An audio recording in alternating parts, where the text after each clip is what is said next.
থানাগুলো কিন্তু এডিস মশা প্রজননের একটা মারাত্মক জায়গা। বিশেষ করে এই যে পরিত্যক্ত যানবাহনগুলো আপনারা দেখতে পাচ্ছেন, একটু বৃষ্টি হলেই এখানকার ভেতরে পানি জমে যায় এবং সে পানিতে এডিস মশার লার্ভা জন্ম হয়। গত বছর কিন্তু থানার অনেক পুলিশ কর্মকর্তা কর্মচারী ভাইরা বোনেরা এডিস লার্ভায় আক্রান্ত হয়েছিলেন, ডেঙ্গুতে আক্রান্ত হয়েছিলেন। কয়েকজন পুলিশ সদস্য মৃত্যুবরণ করেছিলেন খুব দুর্ভাগ্যজনকভাবে।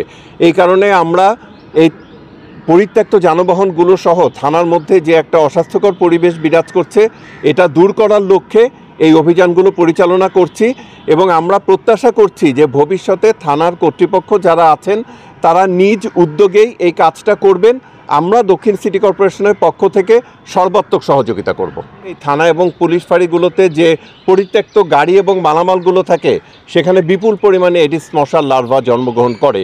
তাই আমাদের টার্গেট হচ্ছে আমরা আজকে এবং কালকে এই 2 দিনে ঢাকা দক্ষিণের অন্তর্ভুক্ত সকল থানা এবং পুলিশ ফাঁড়িগুলো পরিষ্কার পরিচ্ছন্ন করে সেখানে লার্ভা বিরোধী স্প্রে করে দেব এবং সোর্স রিডাকশন করে এডিস মশার উৎসগুলো নিশ্চিহ্ন করে দেব, ভালোভাবে ফগিং কার্যক্রম করে দেব যাতে মশাগুলো মরে যায় এবং এই এলাকাগুলো যাতে নিরাপদ থাকে।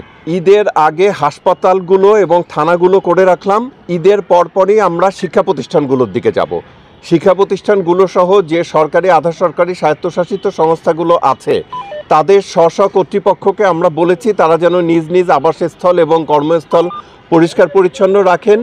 যদি তারা আমাদের সহযোগিতা চান আমরা সেই সব প্রতিষ্ঠানে গিয়ে কার্যক্রম পরিচালনা করব। শুরুতেই আইনগত ব্যবস্থায় যাচ্ছি না, আমরা প্রথমে পরিষ্কার পরিচ্ছন্ন করে সচেতনতার মাধ্যমে আমরা চাচ্ছি সকলে সম্মিলিতভাবে এগিয়ে আসুন এবং সচেতন হয়ে বিষয়টাকে প্রতিরোধ করি।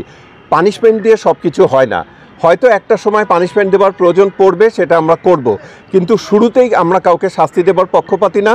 আমরা শুরুতে সকলকে নিয়ে কার্যক্রমটা অব্যাহত রাখতে চাই। ডেঙ্গু মৌসুম শেষ না হওয়া পর্যন্ত ধারাবাহিকভাবে চলতেই থাকবে, ন্যূনতম 3 থেকে 4 মাস। ঢাকা দক্ষিণ সিটি কর্পোরেশনের ভিতরে যতগুলা পুলিশ স্টেশন এবং পুলিশ ফাঁড়ি আছে এইখানে তাদের কার্যক্রম পরিচালনা করতেছে ডেঙ্গু মশা নিধন উপলক্ষে। তো সেই ধারাবাহিকতায় আমাদের শাহবাগ থানা, ডিএমপি ঢাকা এবং পাশাপাশি আমাদের সংলগ্ন ট্রাফিক জোন রমনা বিভাগ এইখানে তারা এই কার্যক্রমগুলো করবে।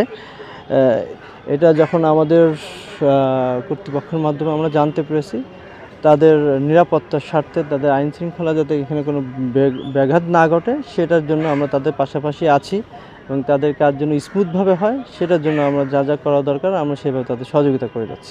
ট্রাফিক রমনা বিভাগ কর্তৃপক্ষ ওনারাই ভালো বলতে পারবে যে এটা কীভাবে এটা তারা সংরক্ষণ করবে কিংবা ডিসপোজাল করবে। তবে এটা হচ্ছে ট্রাফিক রমনা বিভাগের ডাম্পিং স্টেশন। যতগুলা গাড়ি বিভিন্ন ভাবে ডিস্ট্রয় হয় সেই গাড়িগুলো রাস্তায় যেগুলো দুর্ঘটনায় পড়ে সেগুলো এখানে প্রাথমিকভাবে রাখা হয় আর কি, পরবর্তীতে প্রক্রিয়ার মাধ্যমে এটা ডিসপোজাল করা হয়।